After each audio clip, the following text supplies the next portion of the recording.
Hello everyone. Start करते हैं आपकी हिस्ट्री के चैप्टर 1 से old and new religion.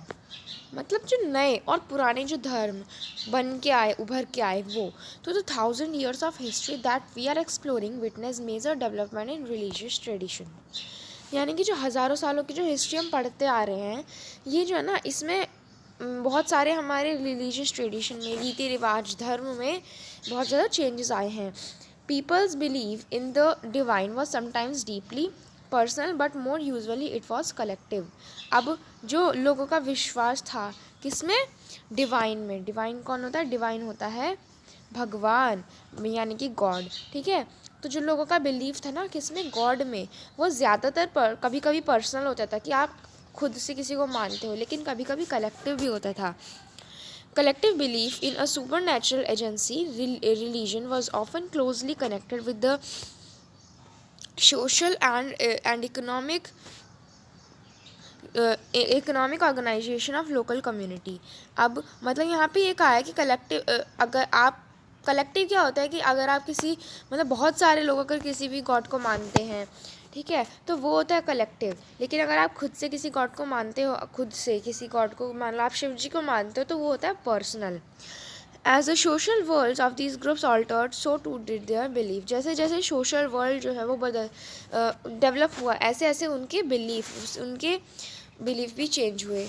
It was during this period that important changes occurred in what we call Hinduism today. Hinduism में भी मतलब जिस हिंदुइज्म को आज हम मानते हैं, उसमें यही वो टाइम था, इन 1000 सालों में ही हिंदुइज्म में ही बहुत चेंजेस आए। This included the worship of new deities, the construction of temples by royalty and the growing importance of Brahmins the priest as dominant groups in society. अब इसका मतलब क्या है? इसमें मतलब इन चेंजेस में क्या क्या था? जैसे कि वर्शिप, न्यू डीटी। डीटी क्या होता है? न्यू भगवानों की, न्यू डीटीज़ की, जिसको आप भगवान है जिसको आप मानते हो। ठीक है, नए नए डीटीज़ की पूजा होनी स्टार्ट कर दी गई। ठीक है, नए नए टेम्पल्स बनने लगे, ब्राह्मण, पंडित, प्रीस्ट, इन सब की इम्पोर्टेंस बढ़ने लगी। और डोमिनेंट ग्रुप्स की, क्योंकि डोमिनेंट ग्रुप्स क्या होता है?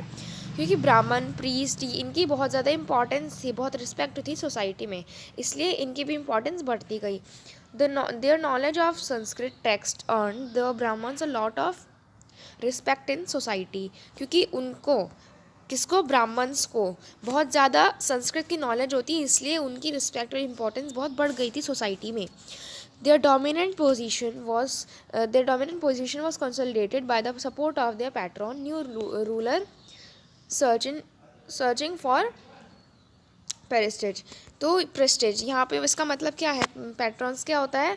An influential wealthy individual who supports another person, an artist, craft person, a learn man or a noble. अब यहाँ पे पैट्रॉन क्या होता है? एक इन्फ्लुएंसर या फिर एक कोई बहुत ज़्यादा एक अमीर इंसान। पहले के तो मतलब पहले के टाइम में क्या होता था?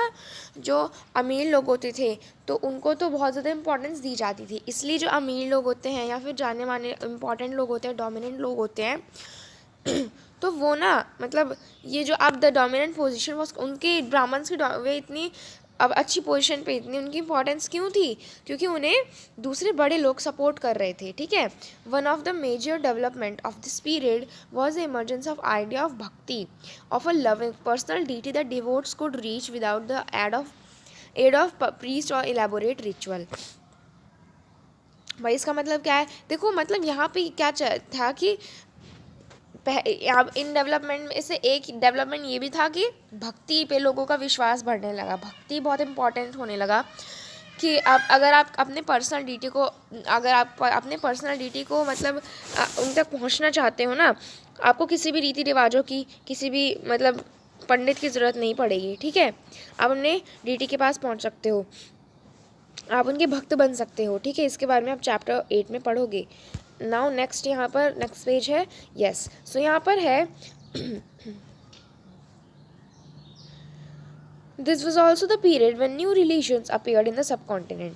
यही टाइम था तो जिसमें क्या हुआ था कि बहुत सारे इसी पीरियड में नए रिलीजन हमारे सब कॉन्टिनेंट में न्यू रिलीजन जो है ना वो आए। सब कॉन्टिनेंट क्या होता है? इंडिया को पहले तो क्या था कि इंडिया, पाकिस्तान, ये सब एक साथ था, चाइना, तिब्बत वाला इलाका जो है वो सब एक साथ था, वो जुड़ा हुआ था, इसलिए उसको सब कॉन्टिनेंट बोला जाता था। अब तो अलग है।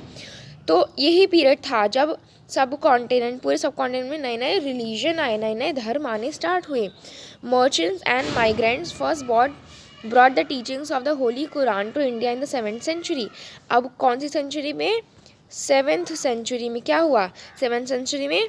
जो व्यापारी थे, माइग्रेंट्स क्या होता है, जो इस जगह से दूसरी जगह पे जा के रहते हैं। तो जो व्यापारी और जो माइग्रेंट्स थे ना, वो कुरान लाए। ठीक है, कुरान लाए कब? इंडिया में 7th सेंचुरी में। Muslims regard the Quran as the holy book and accept the sovereignty of one God, Allah, whose love, mercy, and bounty embrace all those who believe in Him, without regard to social background। एक minute, मतलब कि यहाँ पर ना ये कहा है कि मुस्लिम रिगार्ड द कुरान, जो मुस्लिम लोग होते थे ना, वो कुरान को अपनी होली बुक, अपनी धार्मिक बुक मानते थे। जैसे कि हमारे हिंदूज़ की धार्मिक बुक कौन सी है? हिंदूज़ की धार्मिक बुक है रामायण, महाभारत। ठीक है, ऐसे ही मुस्लिम्स की धार्मिक बुक होती थी कुरान। याद रखिए, मुस्लिम की धार्मिक बुक कुरान होती थी।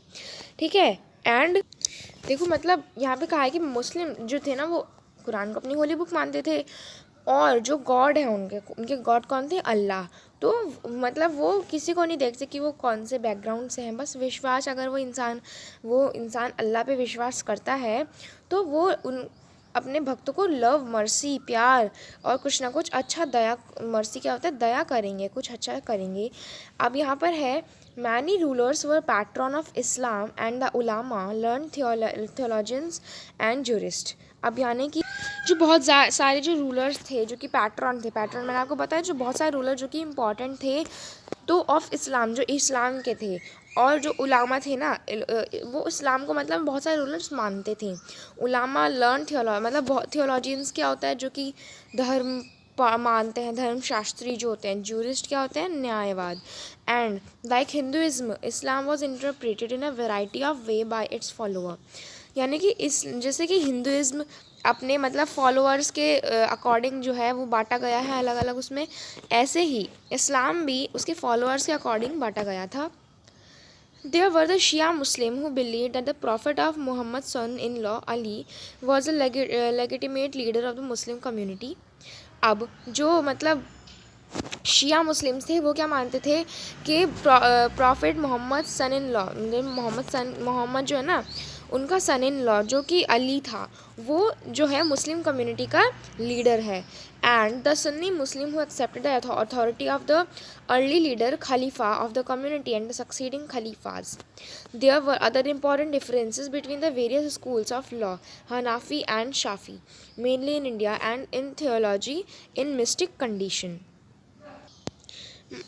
जो सुन्नी मुस्लिम थे वो किसको मानते थे? वो खलीफास को मानते थे, खलीफा कम्युनिटी को मानते थे। तो दूसरे भी इसकी वजह से बहुत सारे चेंजेस आए, जो लॉ के स्कूल्स थे उनमें भी चेंजेस आए। ठीक है, अब है थिंकिंग अबाउट टाइम एंड, एक मिनट, हाँ, तो अब है thinking about time and historical periods, यानी कि टाइम और जो हिस्टोरिकल, पहले के हिस्टोरिकल पीरियड्स थे उनके बारे में सोचना। यहाँ पर है कि historians do not see time just as a passing of hour, day or year, as a clock or a calendar. यानी कि अब हिस्टोरियंस जो थे ना, वो घंटों जैसे बीत जाते हैं, आप घड़ी में देख लेते हो, कैलेंडर में देख लेते हो। आप घड़ी में क्या देखते हो? कितने बज रहे हैं, कितने मिनट बीत गए, कितने घंटे बीत गए, 2 बज रहे हैं, 3 बज रहे हैं। कैलेंडर में क्या देखते हो? कितने महीने बीत गए, कितने साल बीत गए। ठीक है, यही सब है। तो हिस्टोरियन जो थे ना, वो ऐसे टाइम नहीं देखते थे। Time also reflect changes in social and economic organisation. Time में भी चेंजेस आए, कैसे? जैसे सोशल और इकोनॉमिक, यानी कि सोशल यानी कि जो हमारे लोगों को लेके जो ऑर्गेनाइजेशन है, इकोनॉमिक जो कि फाइनेंशियल ऑर्गेनाइजेशन है, पैसों को लेकर ऑर्गेनाइजेशन है। जैसे जैसे इन ऑर्गेनाइजेशंस में सोशल और इकोनॉमिक में चेंजेस आए, ऐसे ऐसे ही टाइम में भी चेंजेस आए। In the persistence and transformation of ideas and belief. अब यही है, तो the study of time is made of somewhat easier by dividing the past into large segment periods that possess shared characteristic. यानी कि जो time की study है ना, टाइम को मतलब 3 सेगमेंट में, 3 बड़े सेगमेंट में बांट दिया गया। ठीक है, पीरियड को। ठीक है, जैसे कि यहाँ पे पढ़ते हैं कि जो 19th सेंचुरी के मिडिल की बात है, 19th सेंचुरी के बीच में ब्रिटिश हिस्टोरियंस यानी कि जो ब्रिटिश के विदेशी जो हिस्टोरियंस थे उन्होंने इंडिया की हिस्ट्री को 3 पीरियड में डिवाइड कर दिया, जैसे कि हिंदू, मुस्लिम और ब्रिटिश, ठीक है। तो this division was based on the idea that the religion of rulers was the only important historical change and that were no other significant development in the economy, society और culture। यानी कि मतलब अब ये जो डिवीज़न था ना, जो किसके बेस पे था, ये रिलीजन ऑफ रूलर, कि भाई कौन सा रूलर राज कर रहा है। अगर सबसे पहले हिंदू ने किया, तो अगर हिंदू रूलर राज कर रहे हैं तो वहाँ की जो मतलब हिस्ट्री है ना वो भी हिंदू ही होगी। अगर मुस्लिम राज कर रहे हैं तो मुस्लिम ही होगी। ब्रिटिश राज कर रहे हैं, बाद में सबसे लास्ट में ब्रिटिश आए तो ब्रिटिश की ही मतलब वही जो हिस्ट्री है वो ब्रिटिश की ही होगी। सच डिवीजन ऑल्सो इग्नोर, लेकिन इस डिवीजन में एक जो डाइवर्सिटी है ना सब कॉन्टिनेंट की, वो इग्नोर कर दी है। For historians follow few historians, यानी कि कुछ हिस्टोरियंस क्या करते हैं, वो अब भी पीरियडाइजेशन को फॉलो करते हैं, इस चीज़ को फॉलो करते हैं जो कि बनी थी। Most look to economic and social factor to characterize the major elements of different moments of the past। यानी कि अब कुछ लोग तो पीरियडाइजेशन को फॉलो करते हैं, कुछ लोग क्या करते हैं, इकोनॉमिक और सोशल फैक्टर को देखते हैं कि कौन कितना अमीर है, ठीक है, कौन कितना पॉपुलर है। The histories of you read last year include a wide range of early society, hunter gatherer, ठीक है, मतलब the history you read last year include a wide range of early society, hunter gatherer, early farmer, people living in town and villages, and early empire and kingdom.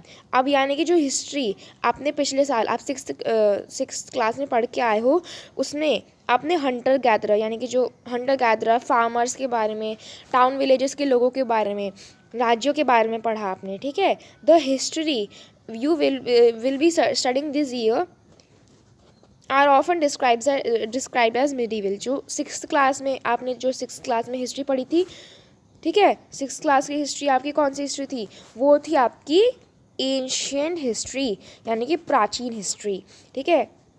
जो इस class आप 7th class में पढ़ रहे हो, ये है आपकी मिडीवल हिस्ट्री। कैसी? Medieval history, okay. और जो इस साल आप पढ़ रहे हो ना, मतलब जो आप 8th क्लास में पढ़ोगे ना, वो होगी मॉडर्न हिस्ट्री। तो 6th क्लास में आपने पढ़ी एंशिएंट हिस्ट्री, इस क्लास आप पढ़ोगे मिडीवल, नेक्स्ट में आप मॉडर्न हिस्ट्री पढ़ने वाले हो। तो आप इसके बारे में about the spread of peasant society, the rise of regional and imperial state formation sometime at the cost of pastoral and forest people, the development of Hinduism and Islam as major religion and the arrival of European trading companies. यानी कि आप ना कैसे कैसे जो peasant societies थी वो बढ़ी। The rise of regional and imperial state formation, यानी कि जो बड़ी बड़ी जो पैन रीजनल स्टेट्स थी, जो बड़ी बड़ी जो स्टेट कैसे वो बनी, फॉर्म हुई some time at the cost of pastoral and forest people. मतलब हिंदुइज्म और इस्लाम कैसे स्प्रेड होने लगे, कैसे इम्पॉर्टेंट जो है मेजर रिलीजन बन गया, कैसे कैसे यूरोपियन जो यूरोप की जो व्यापार की जो कंपनीज थी वो कैसे कैसे बढ़ी, ठीक है। तो यहाँ पे है कि these 1000 years of Indian history witnessed considerable change, यानी कि जो 1000 साल की जो इंडियन हिस्ट्री है ना, इसमें बहुत ज़्यादा चेंजेस आए हैं।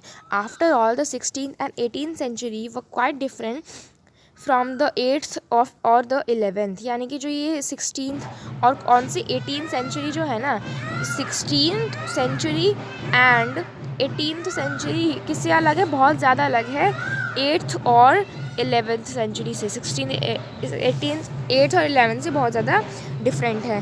Therefore describing the entire period as one historical unit is not without its problem.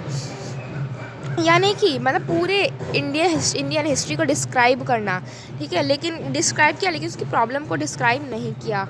More over the medieval period is often contrasted with the modern period, लेकिन जो मिडीवल पीरियड है ना वो थोड़ा थोड़ा मॉडर्न पीरियड से मतलब मिलता जुलता है। तो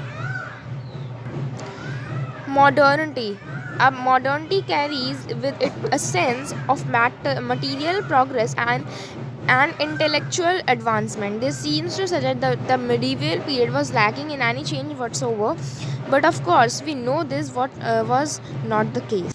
यानी कि जो देखिए बैकग्राउंड में बहुत आवाज़ हो रही है तो यहाँ पे है मॉडर्निटी। मॉडर्निटी मतलब जो मॉडर्न पीरियड में, मॉडर्न टाइम में जब ब्रिटिशर्स का रूल था तब बहुत सारे मॉडर्न चेंजेस हुए, ठीक है।